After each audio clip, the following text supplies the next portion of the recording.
Moikka, welcome to the Podcast Papo de Professor. This podcast has objective the dissemination of new ideas, new theories, and good practice in education. I am the teacher Damione, and today we have here a very, very important class. So I am the honor to receive here today, for the first time, Mr. Sani Lassonen. I know it's a bit difficult name. Yeah. You pronounce it very well. Okay. Sani Lassonen is okay, thank you. But that's difficult even for Finns. Yeah, good to know. I have the same problem because my name is Damione, Damito. It's not a normal name in Brazil. Yeah. So I completely understand you. Yeah. Okay, Mr. Sani is Minister of the Education and Culture of Finland, and are visiting Brazil during this event, the Finland House. Yeah. Okay, so be welcome for this event, and as also be welcome for this podcast. Thank you. Mr. Sani, the podcast Papo de Professor has emerged through a partnership made between the Brazilian Ministry of Education, Federal Institutes. I am a professor of Federal Institute of São Paulo, Campus Alto. Yeah. And some Finnish University of Applied Sciences, in my case, HANK, the University of Hämeenlinna. Is why you use it to constantly talk about the Finnish educational system and its features and its innovation. Yeah. So I would like to know, we would like to know, where does the inspiration for the changes in the Finnish education? World around us is changing so rapidly.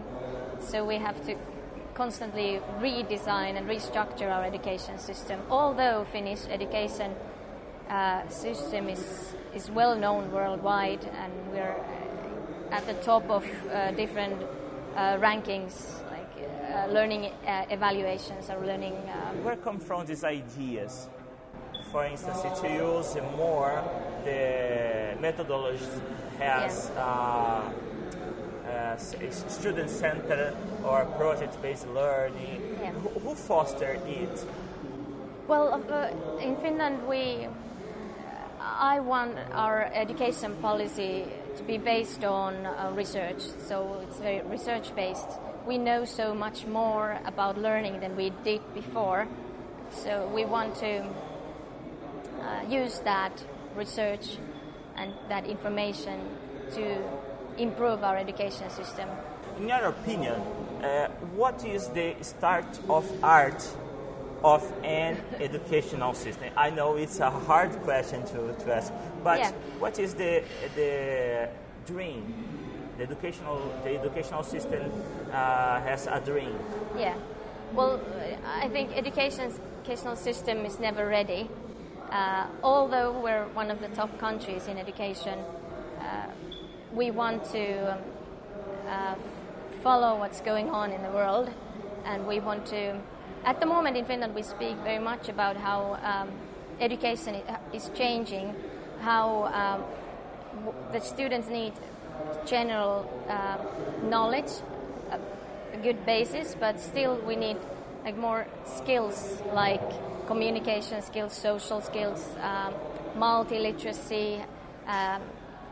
To learn how to learn, like throughout the career, like all the time, lifelong learning and so on. So, never ready. Yeah, never ready. Yeah. So, what is the next challenge for the Finland about the educational system?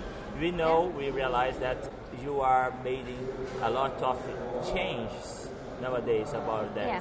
So, what is the next steps?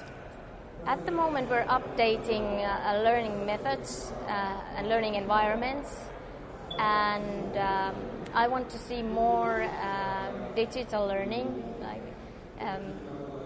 we have so many good technologies, learning innovations that could be used more to improve learning outcomes. So that's one of the things that we focus on: the learning results and how. Yeah. And we also want our kids to enjoy being at school, because motivation is very important for learning. Yes. One thing that I guess is amazing in educational system, that is the kids really loves to go to the school. Yeah. Yes, I remember when I was there, he asked for a teacher what these young kids do during the days in the school. So he answered me, they play. Well, they play, and they learn play. They learn social skills playing. They learn geometric things playing. So it's an amazing approach, right?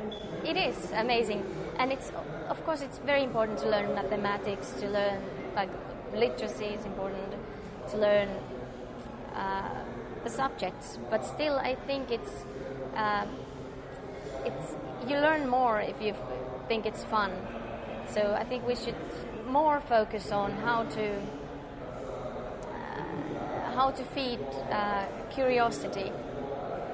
So that's important, and also creativity is important for learning. Staying physically fit is important. So now we're bringing, we have this program we call Schools on the Move, and the focus is on 1 hour of physical exercise to each school day. Great. I will do one more hard question today. Yeah. But it's quite interesting. I'm interested to know what you figure out about what Brazil can learn from Finland, and also what Finland has to learn with Brazil. Yeah, we have a very close cooperation. This is my second journey to Brazil this year, and I'm very excited to exchange ideas with you and to learn from each other. I think it's very important. We can learn from each other, and it's like education system is not.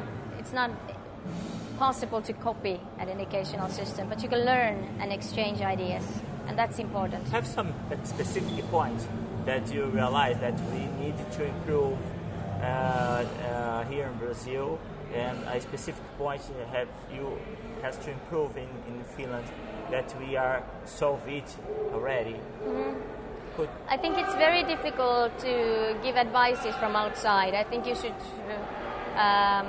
find the way yourself, but what I think it's important is to have a clear vision, and then if you have a clear vision and you take all the teachers, parents, all the community with you to do that, make the change. So I think that's important.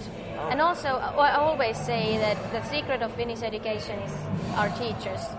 They're master degree, educated professionals, and they have a very,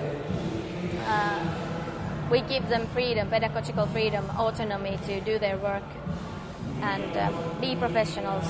So I think I would very much focus on teacher education. That's important. And if you were Minister of Brazil, okay, think about it. Which would be the first thing you would do? Whoa. I would learn your beautiful language and learn some samba probably, but still as a professional, as a minister in Brazil, you know it better, I think. But I would focus on teacher education, because I think it all starts from there. We need professional teachers that are highly appreciated in the society,